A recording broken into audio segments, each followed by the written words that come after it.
Kyle came through in the big game.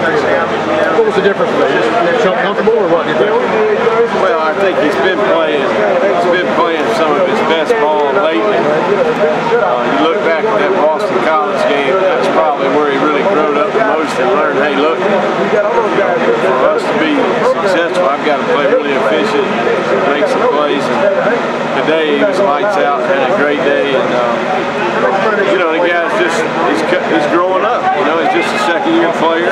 He's played a lot of football for Clemson, and it's evident today that he's an experienced veteran guy.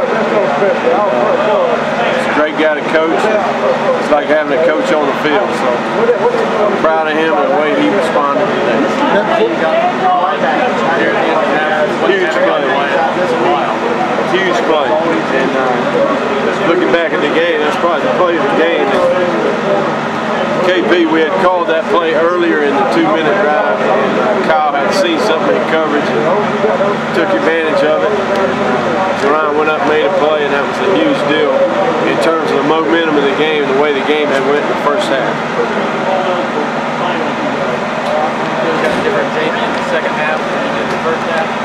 Well, I think he got more comfortable. You know, they did some things a little bit differently, but that's to be expected. And you know, he just had to really talk to him about making those full speed decisions and being really decisive about where he was going to go with it. And you know, I think our front guys did a nice job. Coach Brad Scott and Coach Pierman did a nice job making some adjustments at halftime that helped us. And that first drive of the second half was, you know, those guys up front did a nice job, and Jamie made some unbelievable plays. That slow screen to Jamie on that 3rd and 10 was a huge play. What a great second effort for that kid. So you can see he's getting more comfortable 2 weeks in a row. He's kind of getting more and more comfortable, and you know, hopefully he can continue to improve each week as we go forward. Can you take much from the boys?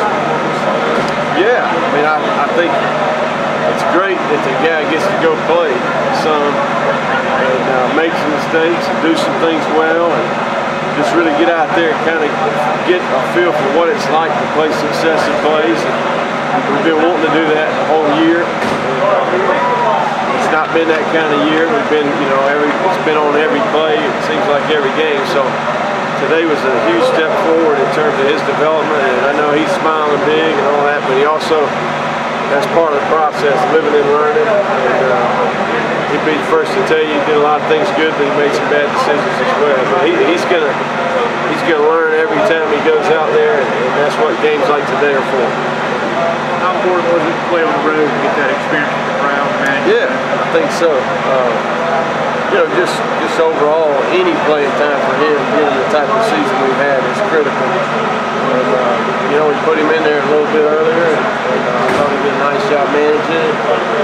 Showed he's got above average athleticism, and learned that, hey, this is truly a game management deal. He probably, the thing he told me was, hey, he felt bad about his fundamentals. Some of the things that we coached weren't great just because he was so consumed with the game. But it's good to get him in there, and it'd be great to coach him off tape, and he'll never forget the experience he had today. How much did Wake's movement up front kind of bother y'all? And I guess they run blitzing some, or is that? Yeah, early in particular, they did a few new things. But you know, they made a change 3 weeks ago, wholesale change to 3-4, and I think they're gradually building on that package. And a few new wrinkles today, but you know, once we got everything cleaned up, you know, our guys up front, Coach Scott and Coach Pierman did an outstanding job. How do you feel like Jamie has responded to being kind of the guy now for that? I think it's the second straight game he's gone over 100. Well, I think he knows each week, hey, I got to get myself ready to play, and I'm going to play the majority of the game. And we're going to continue to give the running back the ball here. And he made the most of a lot of his opportunities today. Still early, you can see he was trying to figure it out, but Coach Powell did a nice job of getting him cleaned up. And in the second half, he really came out there and come to work. And it was a total team effort. And pleased with the way he's done.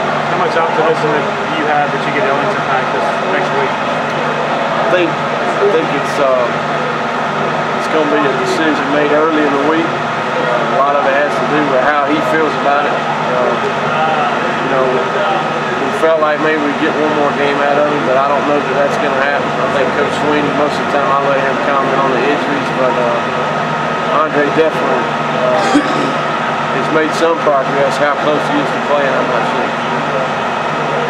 One game, maybe a bowl game? No, I don't think so. He'd have to, if he didn't play.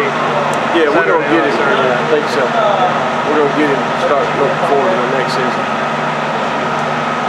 I feel like you're starting to get some protocol in the passing game. That's what Kyle said when I was in the last couple of weeks. Right. I think the biggest thing is that those young receivers, as that lineup has stayed the same, I think that's helped us. And this comfort level with those guys and the practice reps.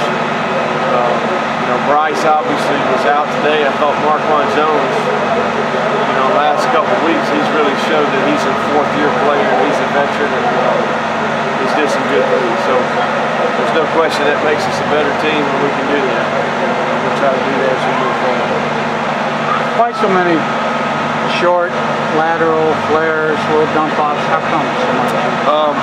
We felt like they were really dropping underneath everything. They were doing it. Basically that was their plan early. We had seen some of that as we've been going the last couple of weeks. A lot of drop 8 coverage, everybody underneath, dropping into zones, and we felt like we could throw and catch underneath and let those guys run and prove to be effective. Billy, what's your position about the Furman job? I feel it's really been troubling to me to see Bobby Lamb go through that. I think obviously I played for him for 4 years as a position coach, and he was my head coach.